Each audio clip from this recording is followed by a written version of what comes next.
Awesome. Nice to meet you, Nick. Appreciate the feedback. I don't know how much better we're gonna get. I think if you can like kind of tell from the video, the back or the whole room is extremely rectangular, so I need to put up some sort of soft wall or something, try to balance it out. Um, but yeah, thanks everyone for joining. This is gonna be kind of fun, something a little bit different that I haven't. Oh, cool. Awesome. Okay. Yeah, so something I haven't really done before with doing something like this live, just something I thought it'd be kind of fun. Curious what you guys like or dislike about it. Might do this more often, but thank you everyone for sending in some websites to look at. I'm going to go through a few things, and I'm mostly going to do this as if we were taking on a site to work on their SEO for the first time. What we would look at just getting started to determine if they'd be a good fit for our kind of work, and what we might do if we were going to start working on them. So I've got this site here called SuperFat. And by the way, if anyone has any questions as we're going, just drop them in the chat and I'll interrupt myself to answer them. I've got my eye on it as I'm going. But I'm going to use this website, SuperFat, and go through and do a few things. So we're going to do a quick tech audit of their site to see if there's anything technically that might be hurting them. Do an existing content audit, so looking through all the stuff they have on their site right now that we might be able to improve, and then look at some possible new content for them. And when we're using a few of these tools, you can basically just Google for them if you want to get them for yourself, if you don't already have them after. They're the ones we use for probably 90% of what we do. So SuperFat, they make nut butters and pouches you can take anywhere, kind of like what's the really famous almond nut butter one? I'm blanking on the name, but with more of a focus on sort of the keto diet, paleo diet community. We've got Tim Ferriss endorsement. We've got like all this other really good stuff here. So Justin's, that's the one I'm thinking of. So yeah, this stuff is really good. I've tried it a few times before. I like using stuff like this before runs as opposed to the super sugary like goo packets and things like that. I just think it's a little better of a fuel source than whatever's going in those. So yeah, we're going to take a look at this site and see how we might improve their SEO. So first things, I already ran them through Website Auditor. So this is my favorite tool for doing technical audits. It's a little bit more robust than a lot of the web-based ones, and it can get a lot more stuff from a site than I've seen a lot of other sites be able to get without you authenticating the site you're scraping. So especially if you're trying to look at other sites that you don't already have any control over their webmaster tools, their analytics, this is a pretty good tool. And so if we go into the site audit, we can get a quick look at what might be hurting from an SEO point of view on their page. So not a ton of issues, thankfully. The big ones here would be the 400 status codes. So these are everything where there's a page not found or resource not found. It looks like they maybe had some old blog articles. Let's see. I'll see if we try to go to this link. What happens here? All right, so those are 404 pages, and we just need to figure out where they're coming from. So it looks like they might have had some of these old articles that linked out to articles that are now gone. Let's see if we can find it.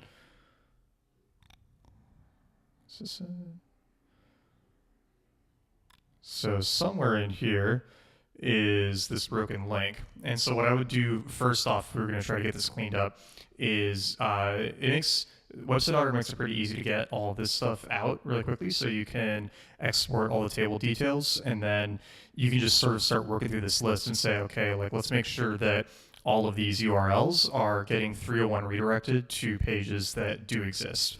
And once you've gone through and set up all the 301s, then you can say like, okay, let's make sure that there is nothing else left, right? So you basically go back through and do the audit again and say, okay, you know what, is there anything else that's still broken? If there is, go in, set up the 301s for that. Otherwise, then this would be clean. This looks like they might have had a file or an image they were hosting that's no longer gone, maybe a product image. So they probably just have to get rid of the link to that, since they're not going to be able to go in 301 a Shopify CDN file. So you can go in 301 your URLs that are broken. If you have a link at something like this that's broken, then you just have to go in and figure out where you link to it and get rid of that. But I'd start there if we were cleaning up their SEO, just because a lot of this stuff is a pretty quick fix and it can make a difference in terms of having a page rank or not. The rest of this, there's honestly not too many other issues. They've got one mixed content issue page. I wouldn't worry about that too much. Just whenever they redo this blog post, you could make sure that there's no resource that's linking out to HTTP for some reason. These broken links will get captured in the 400 statuses up here, so that will naturally get taken care of. This would be the other concerning one. They've got a lot of broken images on the site, so it looks like it's in a mix of places. It's in some collection and product pages. That's surprising. And then having these images not load.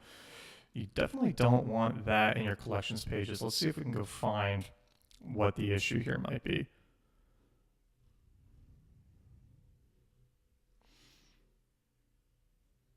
Interesting. I wonder if these are there's supposed to be images here that aren't loading. But definitely want to make sure that that is all taken care of so that there's no more of these broken images. And then they've got 50 odd pages with empty alt text. So this isn't ideal. It's not a huge issue, but when you have the chance, it's always worth it to go back and add the alt text to your images, just so that you have the opportunity for them to rank as well. This doesn't really hurt you. Not having it doesn't do any damage to your site's SEO, but it makes you miss out on the opportunity to rank in the image packs for all of these photos. So if they've got pictures of their different nut butters, and then you wanted to rank for something like macadamia nut butter, your images could rank for it too if you had the images well tagged. But since all of these look like they have no alt text, they're missing out on that. I don't actually know what these images are. Okay, so this, I mean, you might rank for somebody searching coconut. It's not really going to bring you in customers, but hey, any rankings help with other rankings, so it never hurts to optimize that stuff. A few pages with duplicate titles. It looks like, so these pages were showing up before, and I'm curious what these were, because it looks like what's left of them, they must be category pages or something.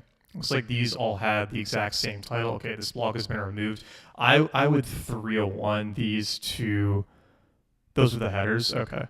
I would 301 these to somewhere else instead of just leaving them here empty, because having just a bunch of empty pages like this, not really ideal. It'd be better if they could just 301 them to the pages where there is actual content, and then you wouldn't have this duplicate title issue.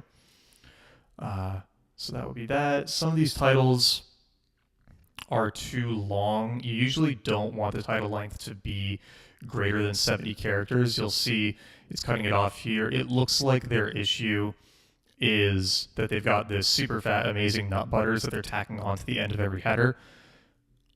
It's not the end of the world, but it does create these really long page titles that aren't really ideal for getting stuff ranked. You probably wouldn't get, you might get a nut butter variety pack ranked in Google if people were looking for those products. But calorie counting myth, nutritional misguidance for more than half a century, like this one you definitely want to shorten up so that the whole thing can fit in a search result. Functional nutrition from SuperFat, and then amazing nut butters, keto paleo, right? Like some of this stuff just needs to get tightened up, and you don't necessarily need to go through and do it all at once. But as you're going through and re-optimizing these pages, you definitely want to get these title lengths within a reasonable number so that you're not getting cut off in the search results. Empty meta descriptions, really never a good thing. Looks like it's mostly within their blog. So they're just going to be getting whatever Google can pull from the page in order to generate a meta description, which you don't want. So like calorie counting myths, SuperFat. I wonder what it pulls in if we do search it.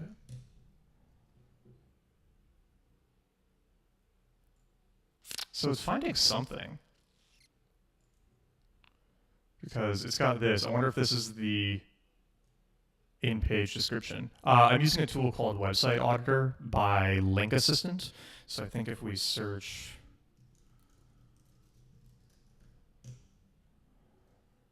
yeah, it's this one, link-assistant.com/website auditor. Would recommend, really like it. The Ahrefs audit tool is good as well, but I just find this one's a little more robust and catches some more stuff. But yeah, so it looks like they're missing a lot of meta descriptions in their blog. If we were going to work on a bunch of their blog articles, that would definitely be one thing we'd want to clean up early on, even before we maybe redo the content, just so that you do get those a little bit targeted.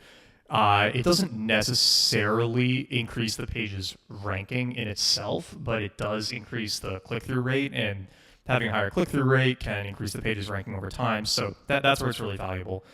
Some of them are duplicates as well. It looks like, okay, so these are just all the blog index pages. It's not a huge deal because you don't need different meta descriptions for each index page. I might de-index the second, third, fourth, and so on pages of the blog just because you don't need all of them to be indexed. And generally, if you can decrease the number of indexed pages that aren't targeting something specific, your other pages can do better.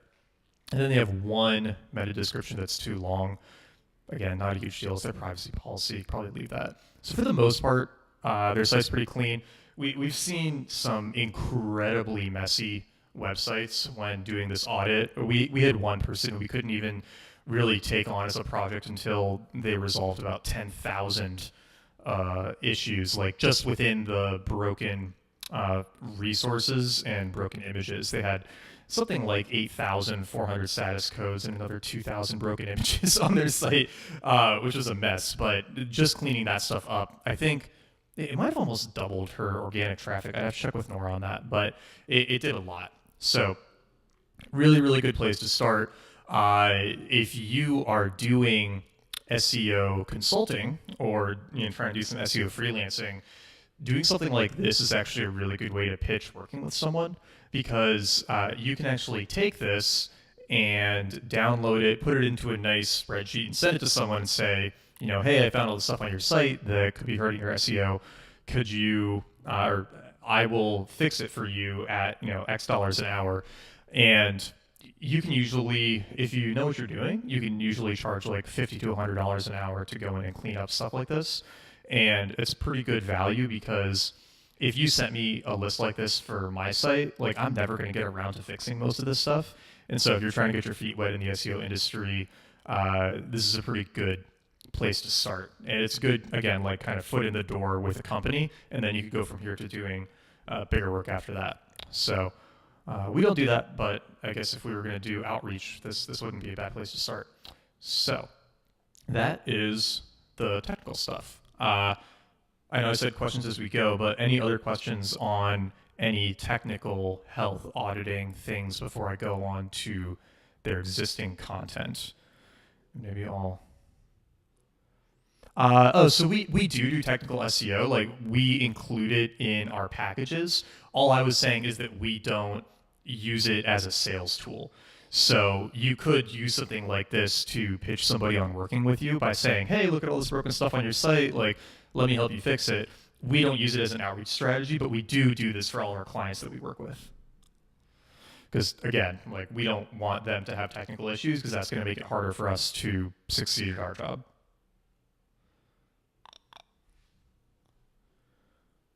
All right. Anyone know what these stream markers do? Oh, okay.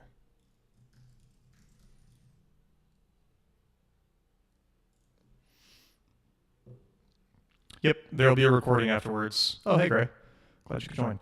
How do we recommend someone start learning how to make technical SEO changes?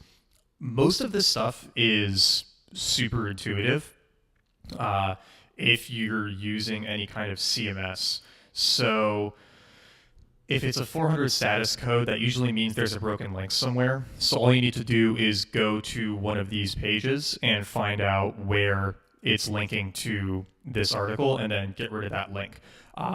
If it's an HTTP or HTTPS mixed content, that just means that there's an HTTPS page that has an embedded HTTP resource. And so it's usually an image that you embedded from another site that in most cases you just want to download and then re-upload to your site, or it could be a plugin that you're using with WordPress that doesn't have its HTTPS set up properly. So again, that's like usually relatively easy to find. Broken links, again, pretty easy. Broken images, you just go find the image and then replace it with a different one. So most of this stuff is pretty intuitive. Some of it can get a little tricky, and obviously if you're using other CMSs, it can be a little bit harder. But for stuff like this, you can usually do it all just in the basic WordPress setup. Where do we recommend finding people to fix technical SEO? Honestly, you could just go troll across the internet, and you'll find people really quickly. I mean, here's an example, right? If I were to just go on my Twitter and I were to say, okay, I want to find somebody to pitch on doing SEO for, right? So, okay, Casey. So Casey runs a website he runs a company called Harkla. So let's go to Harkla. And then all you'd have to do is just take this URL, go to Website Auditor, New Project, harkla.co, finish, and then it's going to run the audit like pretty quickly, usually, depending on the only time it takes a long time is if the site is huge.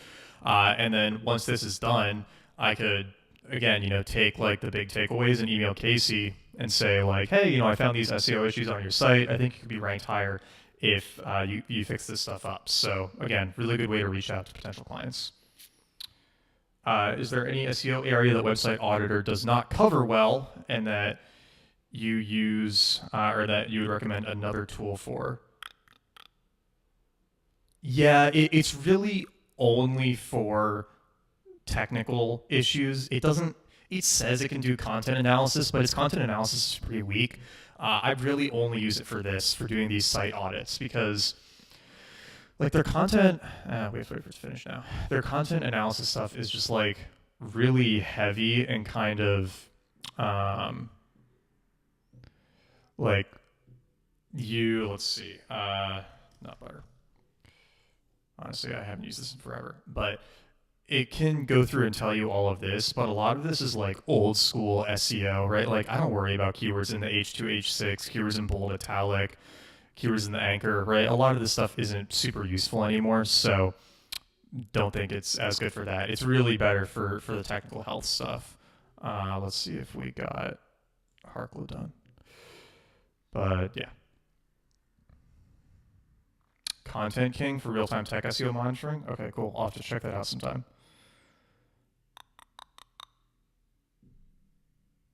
Okay. Anything else on technical stuff?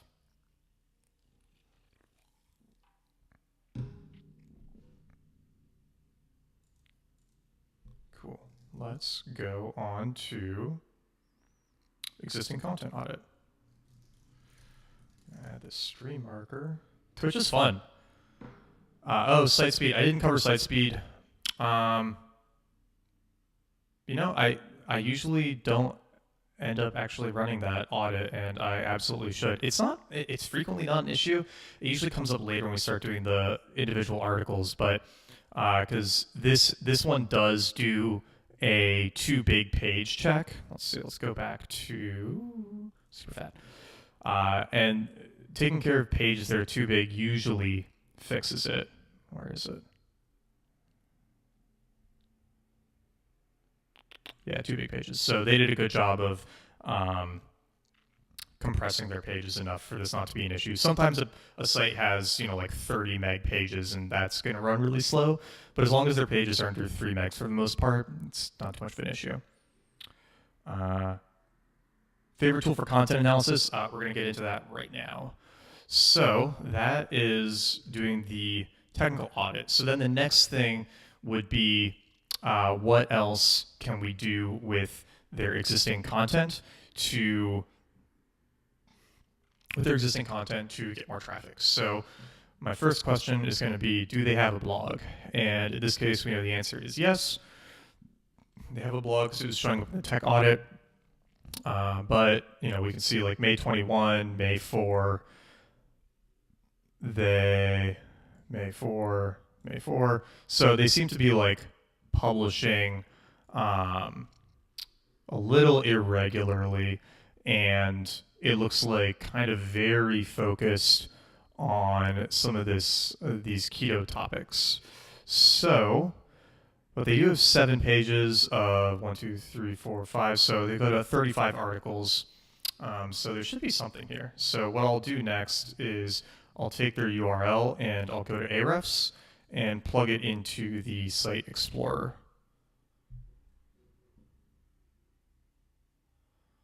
All right. And let's just make sure, because sometimes it's better without the www. No, it was the same. Okay, cool. Great. All right. So we've got their page or their site report, Site Explorer for Ahrefs, and the first thing that I'm going to look at is this top pages report over here, because what this tells me is this is how many individual pages are showing up for some keyword on Google right now. So only 49 means that there's not a ton of stuff out there, but there is some, right? So they've got some things that are out there and starting to rank. And then my first question is going to be, okay, what can we do with these pages to try to get more traffic to them? So what I will do is I'll just go ahead and export this so that we've got the whole list.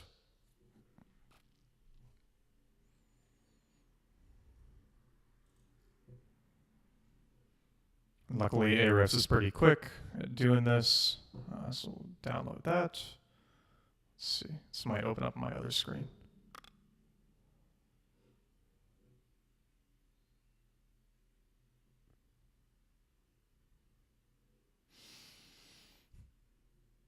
If only Excel were a fast application, that would be wonderful. Okay, I'm just going to copy this and bring it back over here.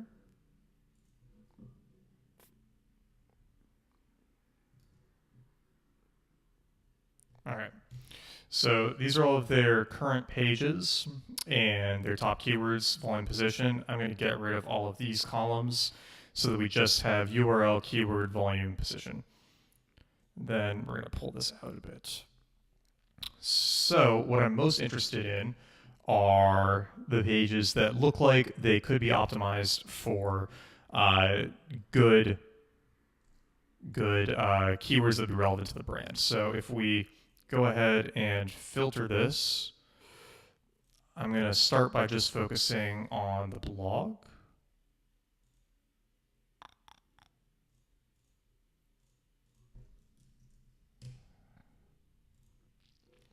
And then we're going to see which of these would have good keywords to go after. So benefits of macadamia nut, definitely. And I'll usually create like a little target column here as I'm going. So that would be one. Getting shredded, yes. Health benefits of almonds, salt benefits. What is a calorie deficit? Maybe. There's probably something there we can do. Keto hiking food, great. Keto snacks, so this is interesting. It's pulling in tastiest snacks as the keyword it's ranking for, but the actual topic is keto snacks, which is probably the one we'd want to go after. So I'm going to put that in as a target. Almond butter versus peanut butter, sure. So this is another one where omega good job is not really the keyword we want. We want benefits of omega-3s. So we can put that, and we're going to have to go in and change out some of these top keywords to create new target keywords, right? So yes, these are targets, and then we have to figure out the new target keyword for them, right? So that would be the next step. But we're gonna keep going here. MCT benefits, yes, eating out on keto, keto flu, sugar cravings on paleo sugar cravings. There's probably something there.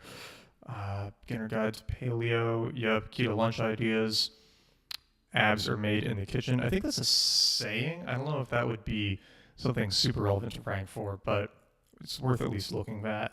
Benefits of cacao, super fat animals. That's probably pictures of fat animals, I would bet. Let's see. Super fat animals. Oh, yeah. Amazing. All right. So that's probably not, it's not worth optimizing for that specifically, but keto for vegans, that is definitely one people are looking for. That I guess they're just not ranked for it yet. Keto almond butter snacks.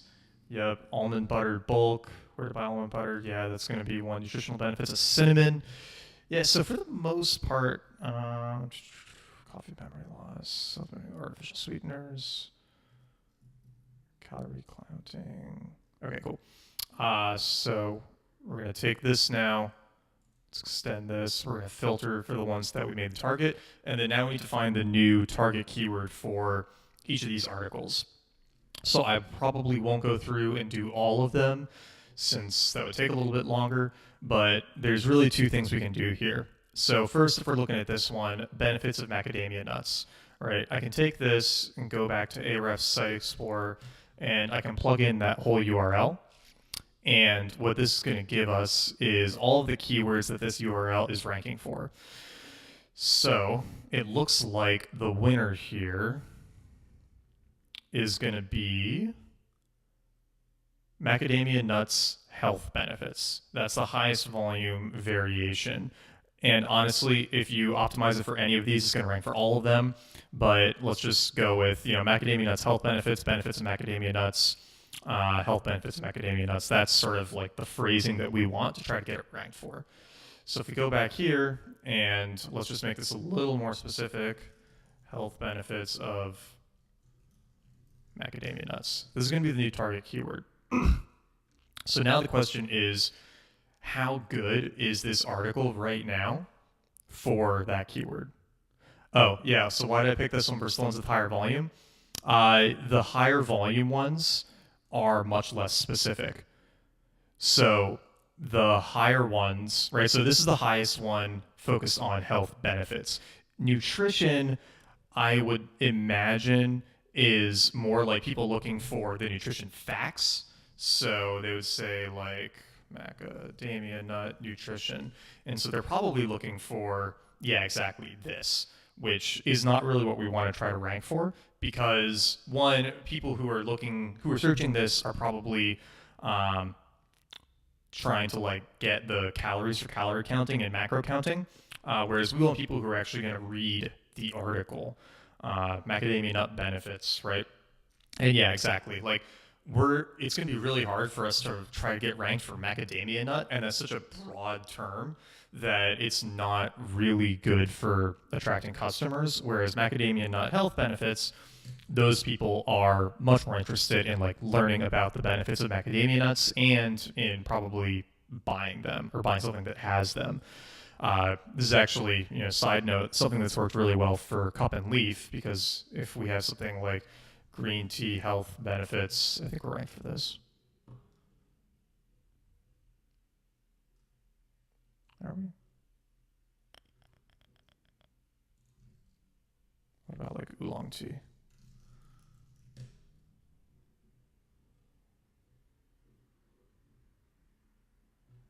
Some benefits of oolong tea. Now I'm really curious. I'm surprised that we don't have one of these. Yeah. Anyway,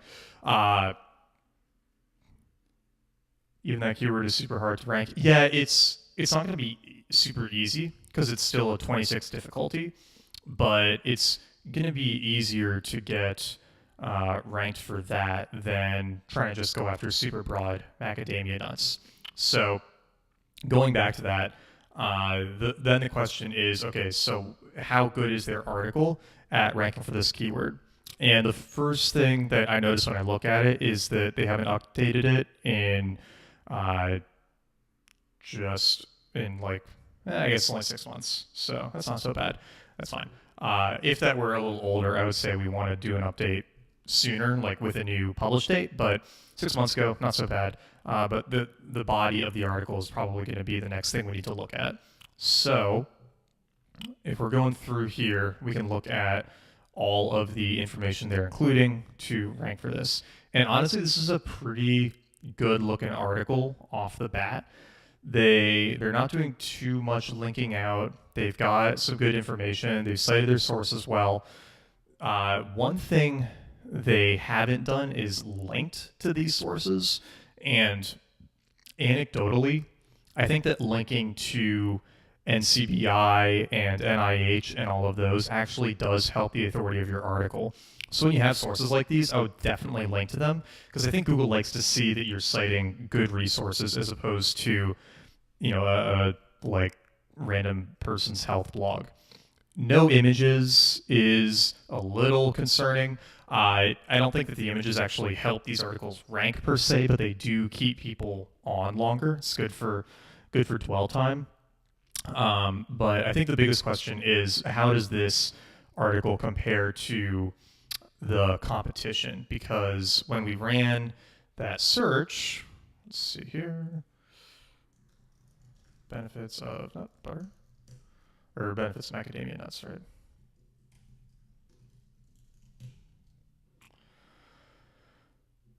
So Dr. Axe is on the first page, and so we need to compete with him, and he's usually a pretty hard blog to compete with. So we need to look at what's on his list.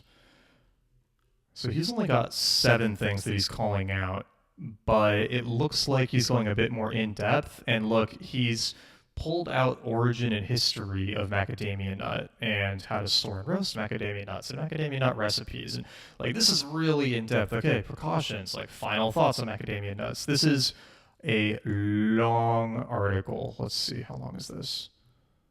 And this is why I hate competing with Dr. Axe, because he's really, really good at what he does. That's weird. Let's see.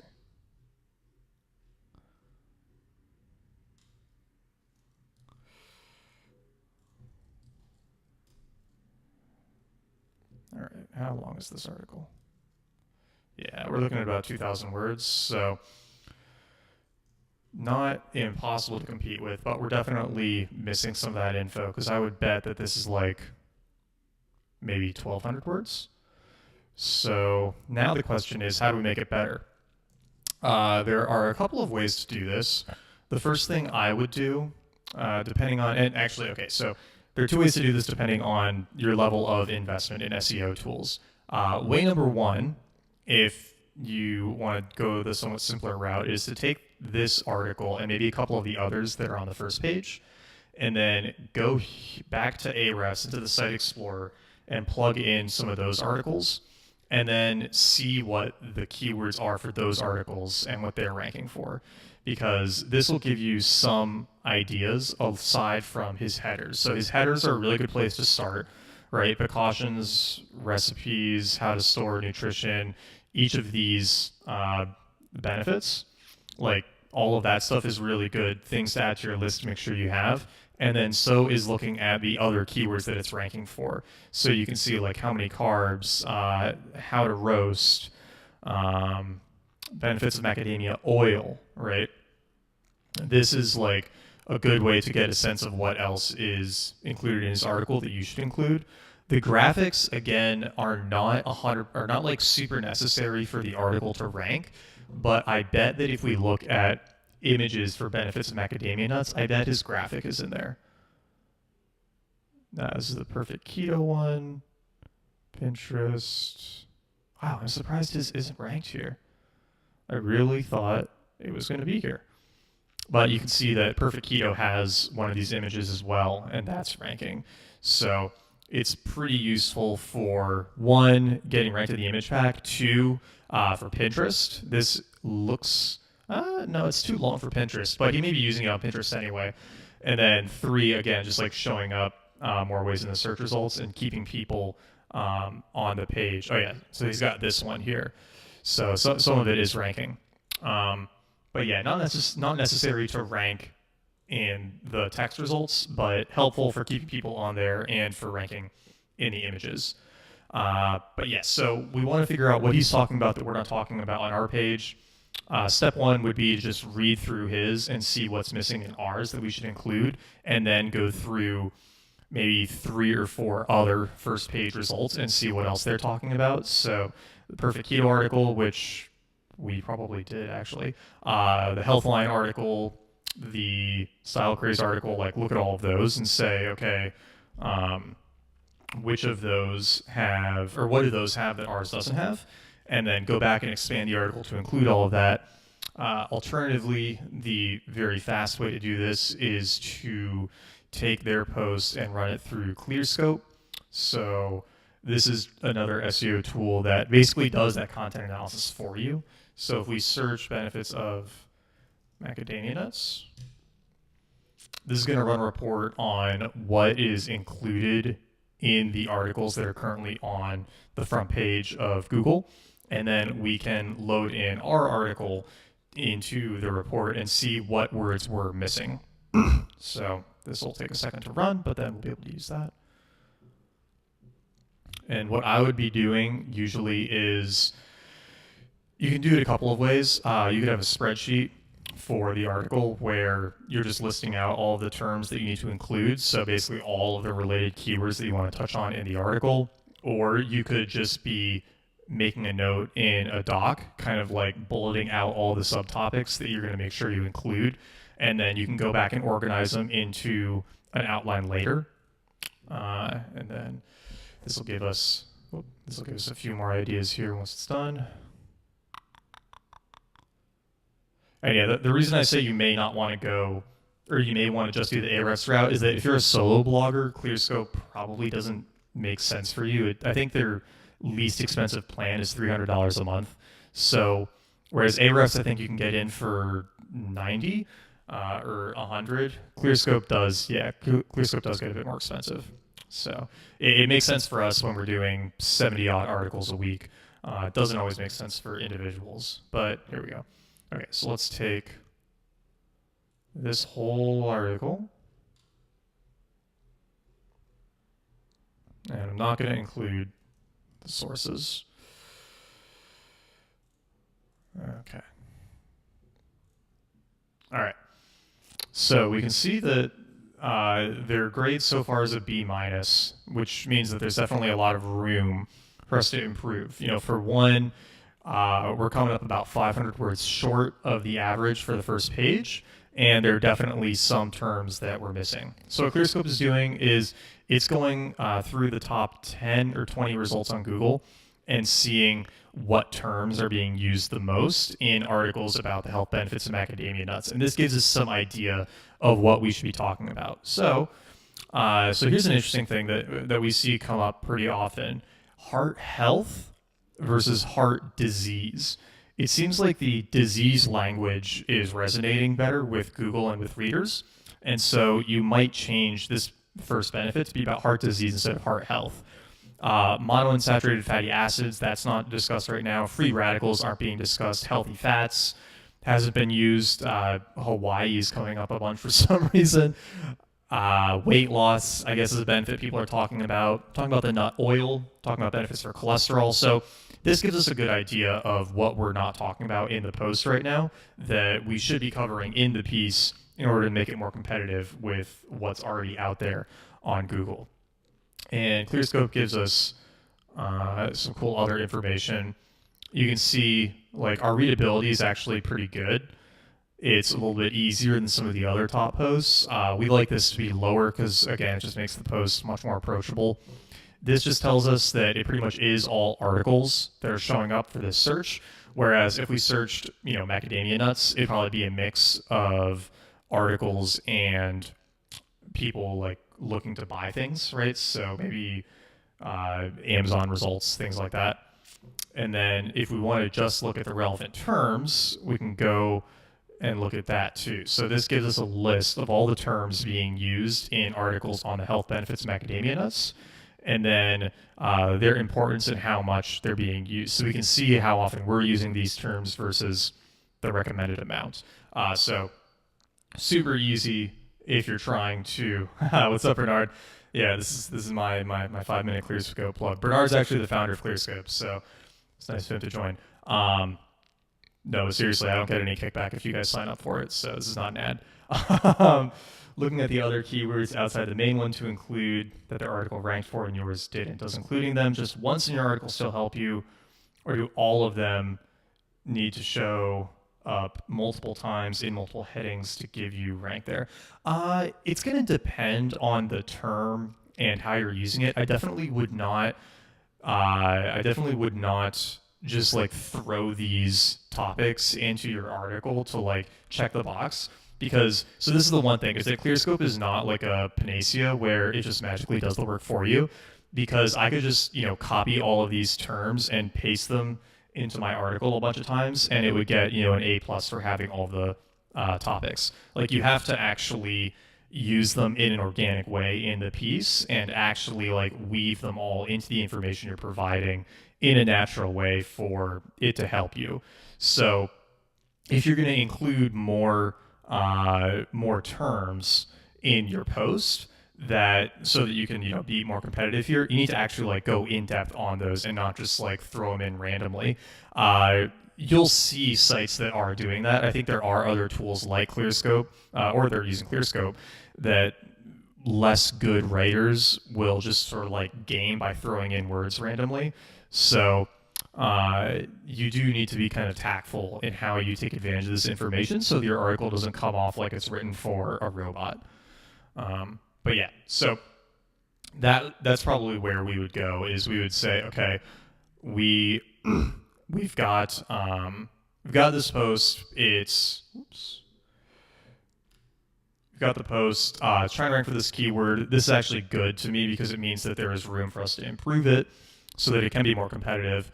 And so basically we would just go through and rewrite this, make it more in-depth, expand each of these benefits to have a bit more information on the benefits, definitely link to these sources so that you get some benefits of the quality of who you're linking to. And then the really big thing is republishing it. So plugging in all of the information that you need to make the article better, but then not just updating the article, but also changing the published date to the day you release the updates, so that this says, May 27th, 2019 instead of October 1. This is like a small thing that does seem to have an impact and can help us a new article improvement get ranked faster than if you leave it on the old published date. So we pretty much always try to do that. And if you're using Webflow or something that doesn't let you do that, it's worth figuring out a way to hack it in so that you can go in and change these dates over time as you update the information in the articles. How important is video? I like video a lot where it makes sense and where you can get the videos ranked as well. So like way back in the day, we worked with a group called Jump Rope Dudes. And what we did with them is we were taking some of these videos of theirs and turning them into articles so that the articles and the videos could get ranked. And that was kind of a cool strategy if you do have a lot of video, because you can do something like, let's see if they're still ranked for this. We haven't worked with them in a while. But okay, so they come up number 1 for this, How to Jump Rope for Beginners, which is really cool. And then if we scroll down, I suspect they're here somewhere. Yeah, right, so they've got the article and they've got the video. So video is really great if you can use it to augment your regular text results, but it's not essential to a post ranking. It's kind of like an added benefit you can take advantage of.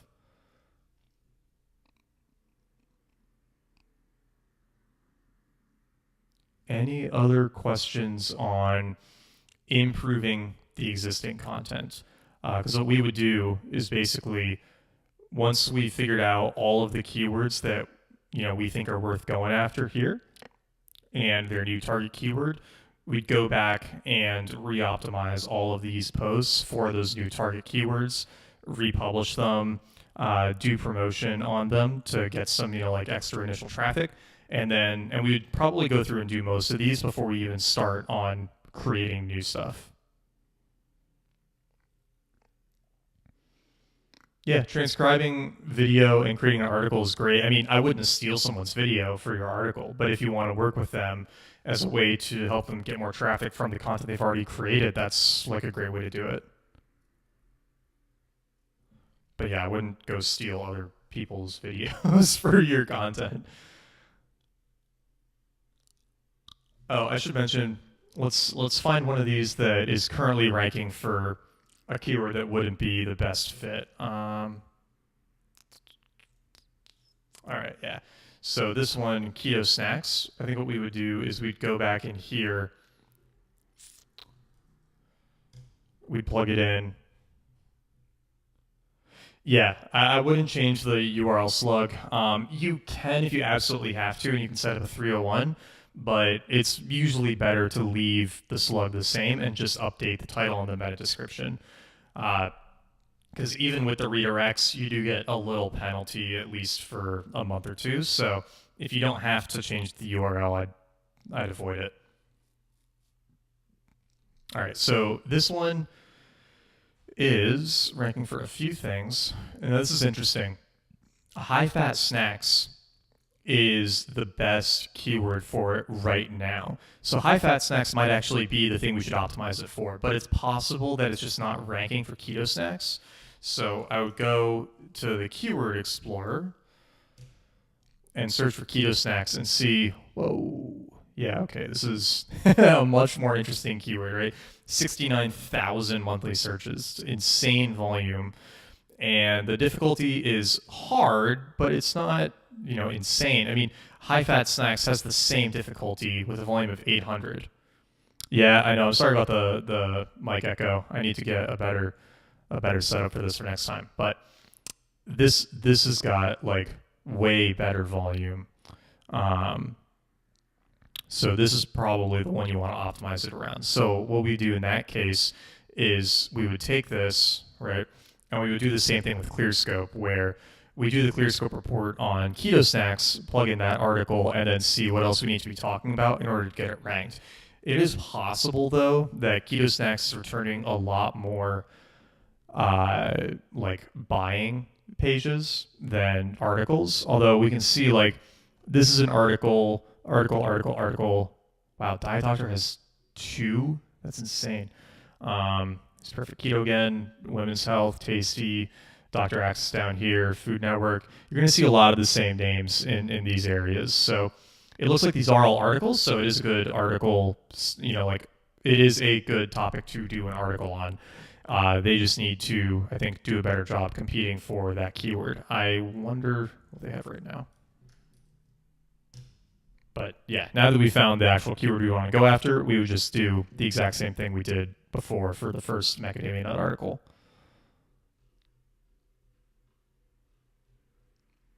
Okay, so it looks like the thing holding it back here is just the number of snacks, right? They've only got 5, whereas it looks like Diet Doctor and some of them have these huge lists, a visual guide to the best and worst. I bet this is a really good article. Diet Doctor is a pretty brutal guy to compete with too, or pretty brutal site to compete with. Yeah, this would not be a fun one to go after, but doable. It's always doable. It's just how much work you want to put into it. All right.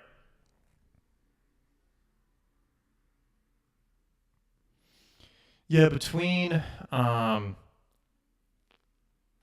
the higher difficulty keywords, what we usually like to do is do a mix of easier and more difficult keywords in the beginning. So somebody else asked about post frequency, and for pretty much everyone we work with, we do minimum 2 articles a week, up to as many as 24 per week. And depending on how many we're doing per week, we might do like 1 hard keyword every 3 or 4 articles, and then 2 or 3 easier keywords the other articles. And the main reason for that is that the easier ones are obviously going to rank quicker, and then you can kind of create flow-through traffic from the ones that are starting to rank into the ones that aren't ranked yet. Yeah, I know 24 is a lot. It's we're basically like a small newspaper with that client. We don't have a cutoff for keyword difficulty. It varies a lot client to client, and it varies a lot based on the value of what we're going after.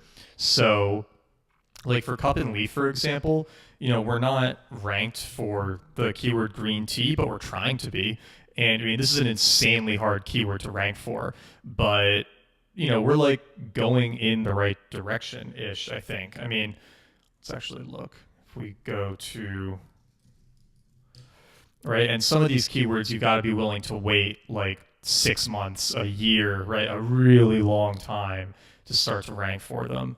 Let's see. All right, so we're ranked for a lot of the green tea related terms, and some of these are just crazy difficulty. But like we're number 3 for best green tea. It's a pretty tough one. It looks like we're not actually ranked for just the head term green tea, which is a little surprising and disappointing, but not the end of the world. How old is Cup and Leaf? It's about a year old. So let's see, the blog is about a year old, and that number's not right. Yeah,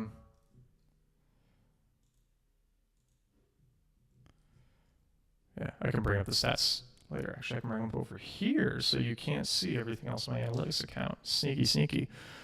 I think it's doing like 200,000 some per month now. It's a lot. It's a lot of traffic.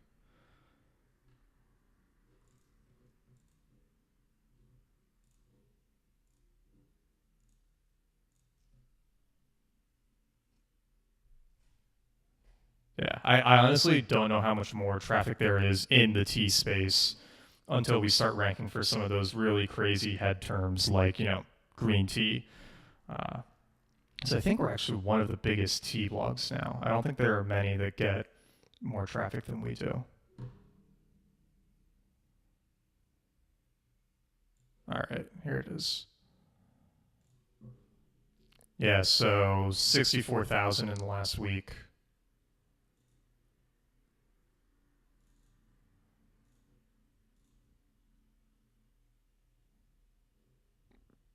Yeah, so we did 217,000 users in April, and we're already at 233,000 in May. So,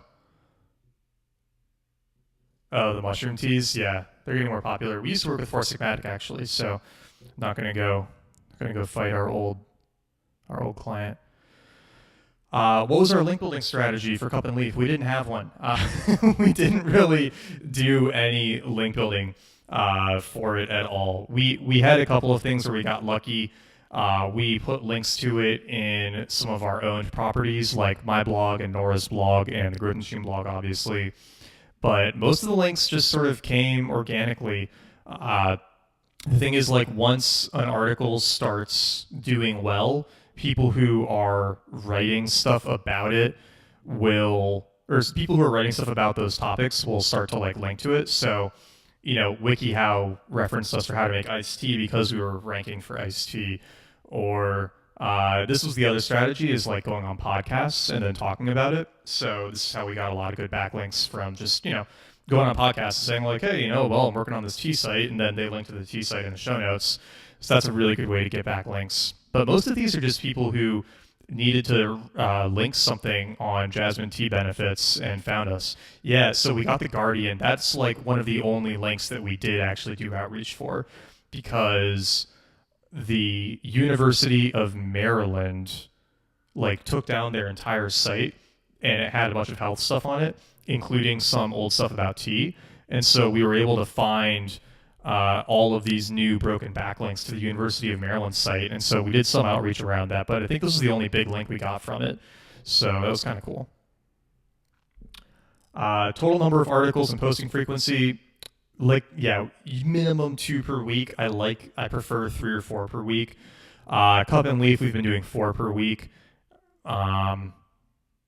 Yeah, I mean, it's really like the more you post, the more articles that can rank for things faster. But obviously, the more initial upfront investment you're going to have to make. So it's kind of like a a min-max question you have to ask yourself, but we usually won't do less than 6 or less than 2 per week if we're doing a content project. What are micro updates? Like just going back and tweaking little things in the article over time?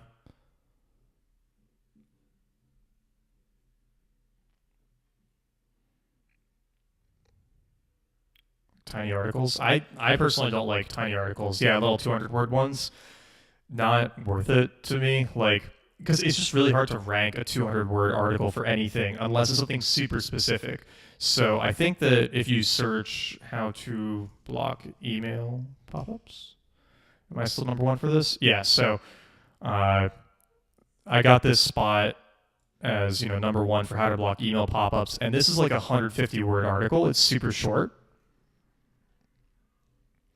And so this was long enough to get ranked for this keyword because it's just a simple topic. But for most topics, you need to do more than like 200 words in order to get an interesting spot on Google. Yeah, it's short and to the point. It does the job, but in most cases, you need something longer.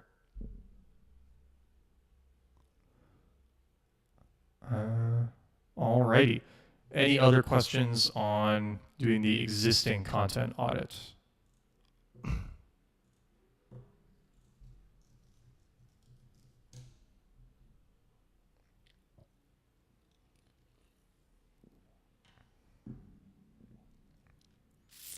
Cool. All right. So then the last thing that we're going to cover is looking at new content that you could create. So next lesson, how to write. Yeah, that'd be a long video. Yeah, my advice for writing is don't, and hire someone who can. And this will be the most, I think, egregious self-plug in this video, but the Writer Finder is definitely the best way to do that, where you just pay us $200 and we find writers for you so that you don't have to worry about doing the writing yourself. Super, super white glove service. You get awesome writers, and then you have people who will actually do the writing, because everybody who thinks they're going to spend a lot of time writing and putting out 3 articles per week never gets around to it. So I would say just invest in getting a good writer who can do it for you. But yeah, so let's look at what we might do for coming up with new content. Oh, nice. Competing domains. Here we go. Alrighty, so Fat Secret, Nuts and More. I'm going to start with some of the nutty sites. Let's look at these two. Wow, this is a beautiful website. Gosh. All right, Nuts and More. What's this? Oh, okay. Oh, these look yummy. High protein, peanut, gingerbread. Yum. And do they have a blog? nutsandmorethespread.com. This, whew.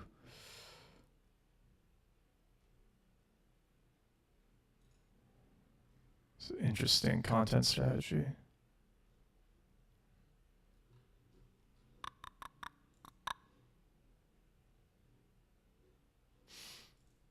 All right. Well, let's see. Fat Secret was a bust. Julia Michaels, John Paul, a lot of personal blogs. Mayo Clinic, Men's Health, Men's Journal, Muscle and Fitness, nuts.com. Yeah, there'll be a recording. I'll send it out if you're on the nateliason.com email list or the Growth Machine email list. I will send a recording out afterwards, so that'll be on YouTube for forever. And yeah, thank you for coming, mbomb49. Looks like this isn't much of a blog either. Okay, I'm just going to use Perfect Keto because I know that they're going to give us some good stuff to look at. So once you've got at least one blog that you are competitive with, not really competitive with. Once you've got at least one blog where you know that you know that they have some articles that might be good fits for you, you can go and look at what's called the content gap between the two sites. So we're going to do, let's just do draxe.com and then SuperFat. And this is going to show us everything that Dr. Axe is in the top 10 for that SuperFat is not. This is going to be a massive list. So, yeah. Oh my gosh, he's number 4 for kombucha? Jeez. All right. Dr. Axe is insane. And this is after he lost like 2/3 of his traffic. But anyway. And then let's go ahead and filter this down by nut. Because I think one really strong place for SuperFat to start would be to not go after like the whole keto world, which is incredibly competitive and incredibly difficult to rank in, but to start with like some of the nuts and nut butters and nut benefits. So then the question is, would any of these keywords be worth going after on the SuperFat blog? Yeah, the podcast is going to pick back up after we get all these new hires on board. We hired 3 people in the last week. We're hiring another one in the next week or 2. And I stopped the podcast because we've been at client capacity for a while, and the last thing we need is like more client inbound. So once we've got these new people on board and we can actually take on more clients, then I'm going to start releasing the podcast episodes. I've got 3 or 4 actually ready to go, and I just need to release them. I've just been holding on to them for now. So anyway, let's go and look at this. All right. So these are all of the nut-related keywords. Brazil nut, healthiest nut. So healthiest nut might be one, right? So that could be a keyword worth going after. Pine nut nutrition, Brazil nut benefits, best nut. But these are all like pretty low volume, which I'm a little surprised by. So what about butter? Because I wonder if they're going to have like peanut butter, almond butter, butter substitute, peanut butter nutrition. All right, so maybe what is cocoa butter, shea butter benefits? I'd have to double check which of their products these are relevant to, but this would be one place to start for writing these down. And so basically what I'd be doing here is I'd be going back to this spreadsheet. This gave us the initial list of things to go after. And now I'd start another one saying like new keywords. And then we would go back here and say, okay, is almond butter healthy? 1422.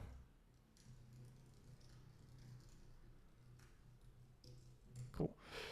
Then coconut butter versus coconut oil. That's actually probably a pretty good thing. I think, well, they've got MCT oil in their butters, so this might make sense.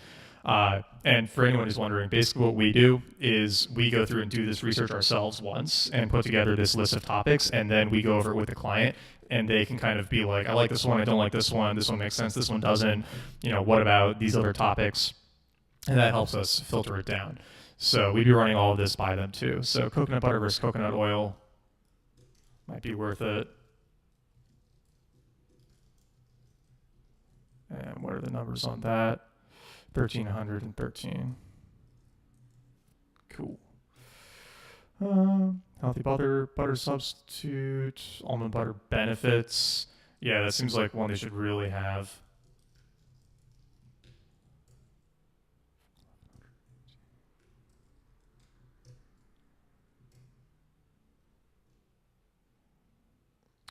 Almond butter good for you. Replacement for butter, grass-fed butter.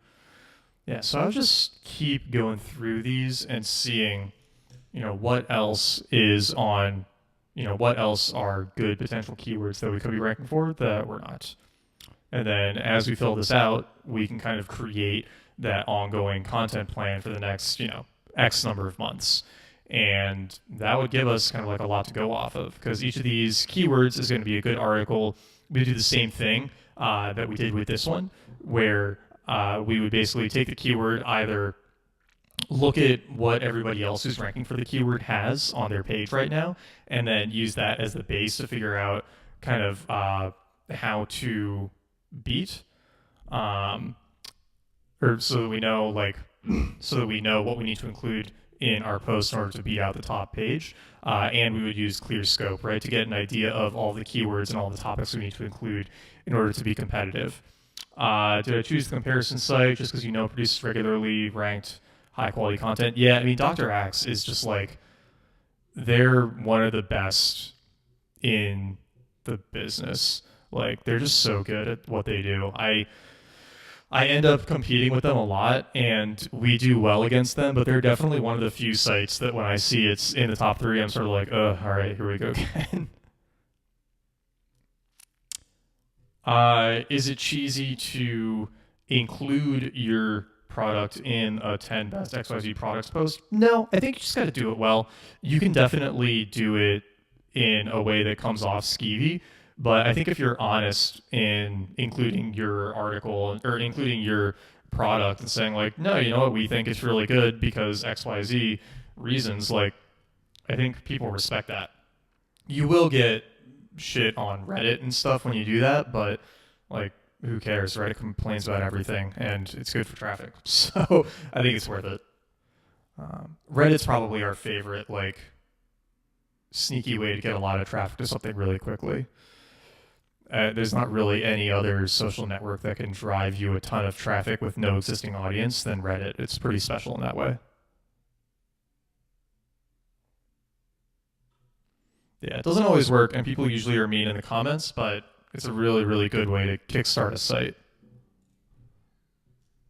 Actually, let's see here.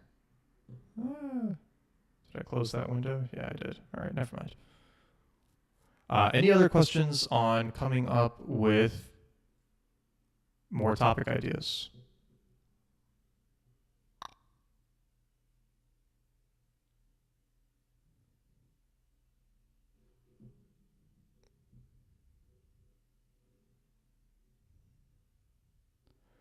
Any other questions on anything?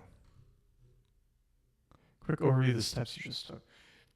Yes, so basically, super brief recap would be go to Ahrefs, go to Content Gap, plug in another URL that has a lot of content that you know would be interesting to your audience, show what all those keywords are, and then basically go shopping through them for stuff that you might want to write about. There's a bunch of other ways to come up with these ideas too. For example, let's see, if we're looking at the SuperFat website, right, and if we go look at their nut butters,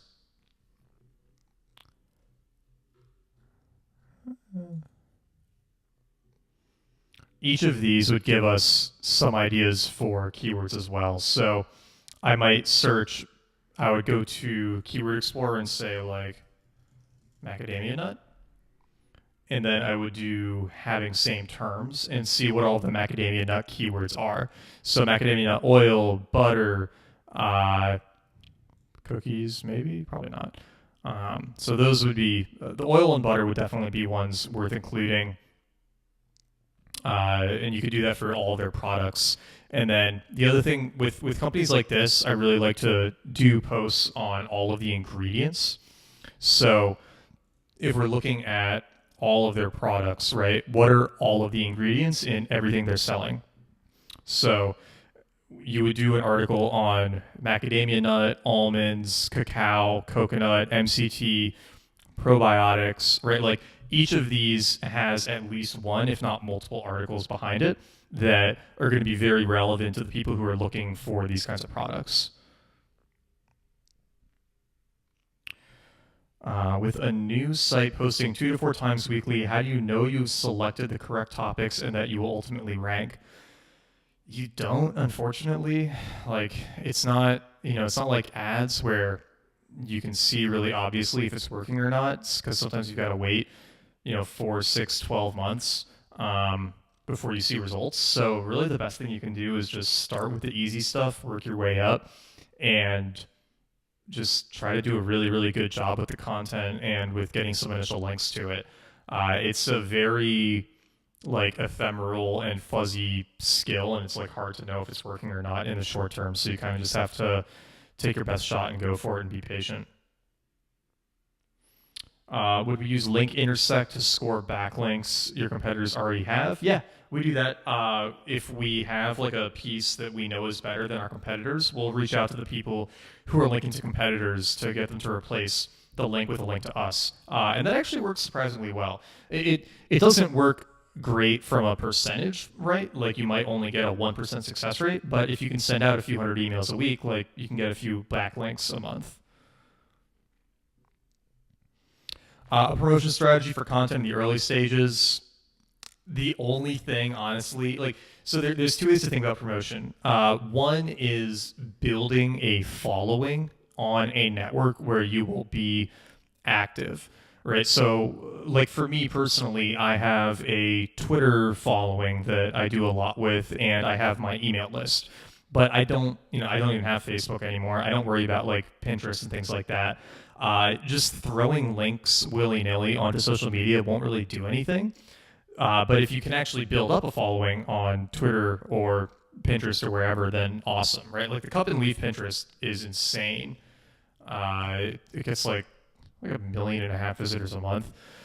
The one exception to everything I just said is, again, Reddit. If you can put your article up on Reddit and, log in with a couple of accounts and give it a few upvotes to help get it going, that can be the difference between, taking 6 months to rank and taking 3 months to rank, because it can drive thousands or tens of thousands of visitors overnight if your post does pick up on Reddit.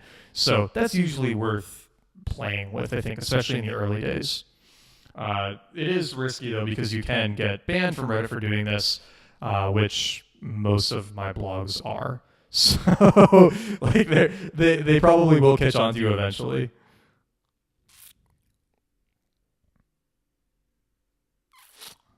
Any tips, thoughts on trying the cold pitch emails to potential clients you mentioned earlier? Yeah, I would say just offer a lot of value from the get-go. I mean, before we even have people signed, I'll do breakdowns like this of their site and record a video on where, we think we could improve some stuff, show them some results, things like that, and send it over.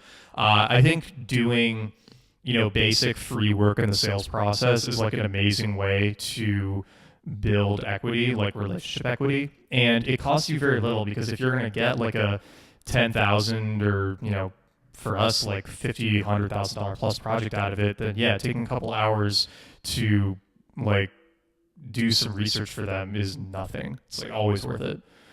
2 articles a week is expensive, and well, it is or it isn't expensive depending on where you're coming from. I mean, a good article is going to run you like $100 to $250, and then there's your time and energy editing and uploading it. So yeah, if you're trying to do the whole thing yourself, you're probably looking at minimum $1,500 a month on articles, and it should really probably be more.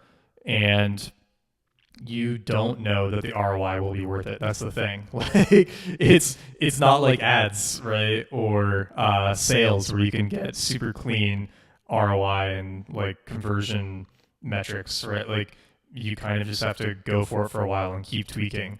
But if you can get the traffic, then it's awesome ROI on your time and energy.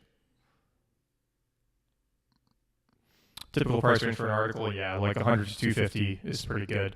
If you're doing something super in-depth, it's going to get a lot more expensive, especially if it requires expertise.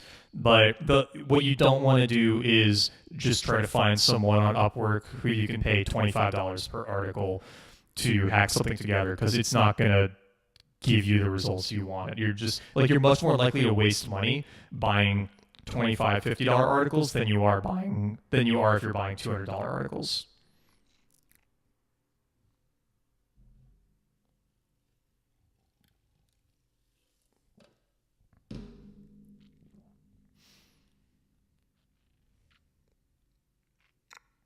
Yeah, companies do take stuff in-house relatively frequently. We had one pretty big client who, like 90% sure, they just sort of copied our process and taught their in-house team how to do it. And then I don't mind that much when they're cool about it and they ask us to help them do it, because we've done that a few times where we've like trained the in-house team to do what we do, and then they've taken it on and run with it. And then we've had other times where they're like secretly copying our stuff and then just like fire us randomly. And that's like kind of shitty. But you really can't avoid it. So I think the best thing you can do is just try to be super good at what you do. And then if they do ever take it in-house, then, just one, make sure you're asking for referrals from them, because they'll probably meet other people who might need what you do, and they can be a great source of referrals for you. Or, it might not work out with them having it in-house. They might, come back to you later. Like one client we had really early on, went in, helped them set up their process. Their in-house person ran with it for a year and a half, and then they ended up having to move and couldn't keep doing their job. And so the company just hired us back to come in and take it over again. So you never know how it's going to work out in the long term.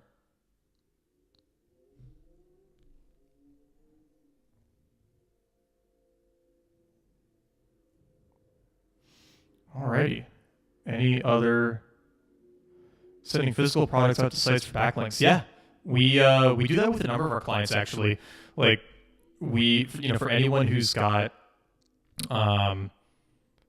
stuff that like we can send out inexpensively enough to get a link, we'll definitely do it to get blog feedback, like blogger reviews and stuff like that. I think it's always worth it because it builds a lot more goodwill with them too than just asking for a link with no incentive or no gift to go with it.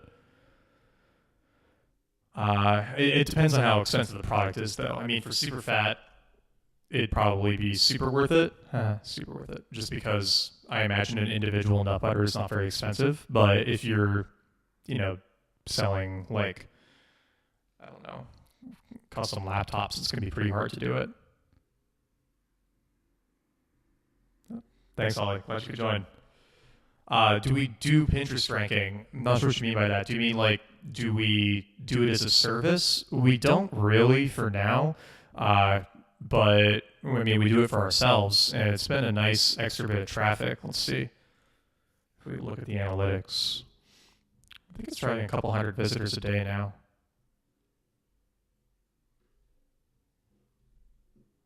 Although this is like the Pinterest analytics dashboard is really awful.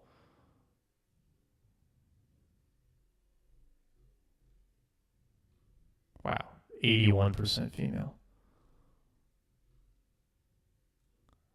All of it's in LA. All right, yeah, oh, this is my ad pixel. Oh, that's so cool.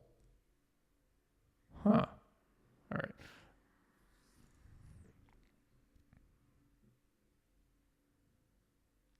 Yeah, we do create those for ourselves for Cup and Leaf, but we don't usually do it as a separate service just because it gets kind of like wonky and expensive. Okay, here we go. Activity from...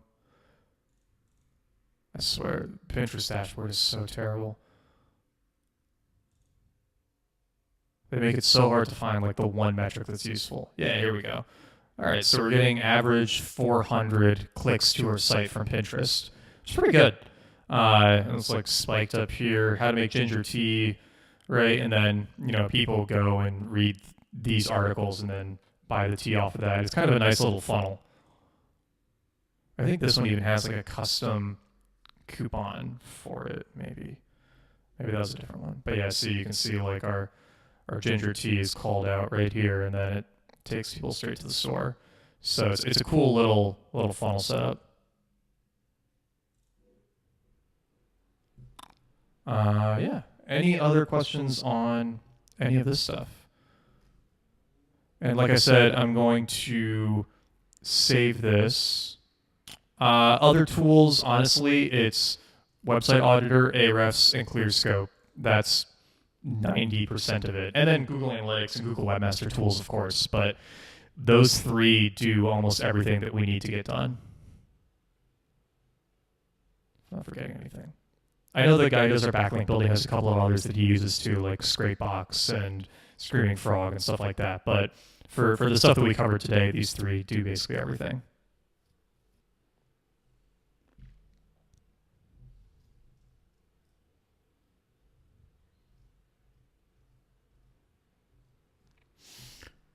Alrighty, well, I think we can go ahead and wrap up then. Obviously, if you're not on the Growth Machine email list, you should definitely do that. We have a really good, like, 7-part email series on kind of going in more depth in some of the stuff that I covered in the video. For most useful resources to learn SEO, our blog is really good. Brian Dean's blog is really good, and so is Quick Minded with Tommy Griffith. Those would be, I think, the only ones I would strongly recommend for SEO. For content in general, I'd also check out the Grow and Convert blog. But yeah, like, I would definitely say the Growth Machine free course is really good. This is basically how we grew the Cup and Leaf blog. So this is a really good place to just like learn how we were doing all of it. And that's a useful resource. Getting on the email list is great for knowing about other things like this in the future. And yeah, like I said, I'll send this out when it's up on YouTube afterwards. And thanks everyone for joining. This was fun. If people like it, I'll probably do something like this again in the near future. Alrighty. See you all next time.